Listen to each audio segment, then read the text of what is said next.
When you look at history's really impactful leaders, you often find these incredible foundations behind them.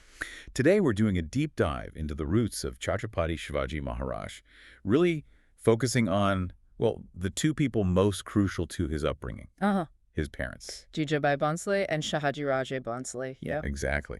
You've shared some fascinating excerpts with us that highlight their influences, quite distinct but powerful. Very distinct. So our mission here is to sort of unpack what the source material specifically tells us about how his mother and father shaped the king he became. Right. Using just what we have here, it's such a vital angle, isn't it? We tend to focus on the main figure. Yeah, the individual. But these sources you've provided, they make it pretty clear that understanding his parents is, well, key to understanding Shivaji himself. Two very different forces working together, as the text described. Okay, let's unpack this. Let's start with Jijabai, often called Jijamata. Yeah. The text gives her full name, her father, Lakhuji Jadhav, and her date's born around 1598. And she passed away in 1674, which is interesting, just after Shivaji's coronation. Right. And what do the sources really emphasize about her? Well, her character, primarily. They describe her as religious, wise, and importantly, courageous. And they highlight her crucial role in raising Shivaji.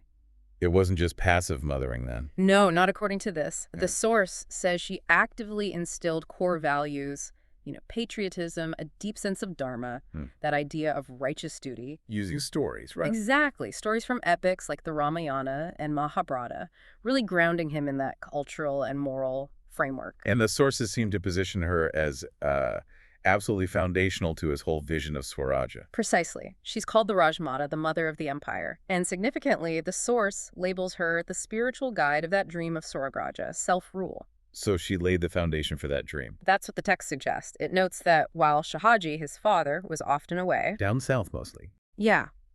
Jijabai was hands-on, managing affairs in Pune, directly guiding Shivaji during those really formative years.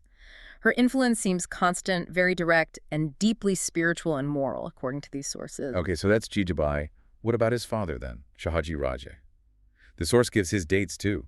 Born around 1594, died 1664. Right. In that hunting accident down in Karnataka, the source describes him as a brave Maratha general, a prominent nobleman. And deeply embedded in the politics of the time. Very much so. He served in the Deccan Sultanates, the Nizam Shahi of Ahmadnagar, the Adil Shahi of Bijapur, holding significant military posts and jagirs. Jagirs.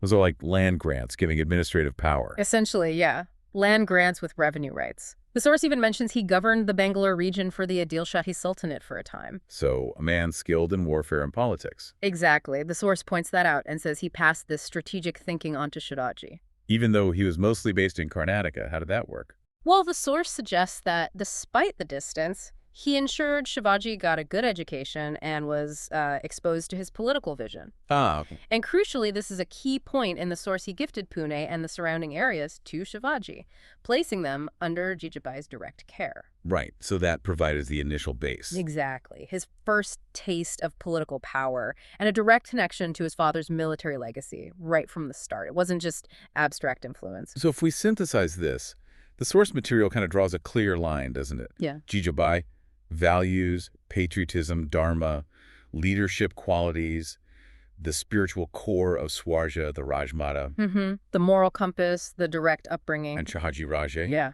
The strategic background, that initial grant of political power in Pune, and the military legacy. The structural foundation, you could say. And connecting that back to the source's conclusion, it's this combination that was key. Right. The texts state pretty clearly that Shivaji's path and the eventual formation of the Maratha Empire stemmed directly from his mother's moral and spiritual power.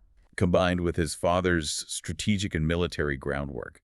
Their sacrifices, values, teachings shaped him entirely, even if delivered differently. Yeah, that's the picture the sources paint. So looking just at these texts, what really stands out to you about how these two, well, very different kinds of influence managed to come together so effectively? Well, the key takeaway from the sources really seems to be how Shivaji's path was forged by layering these influences.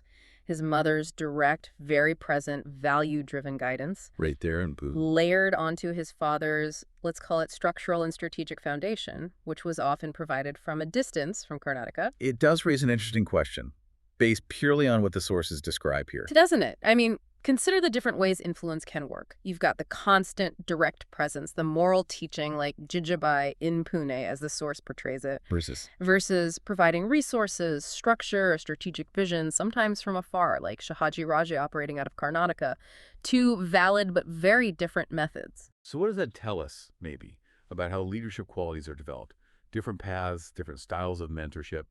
Something to think about, definitely, looking at how these two influences shaped one of history's great figures, according to these texts.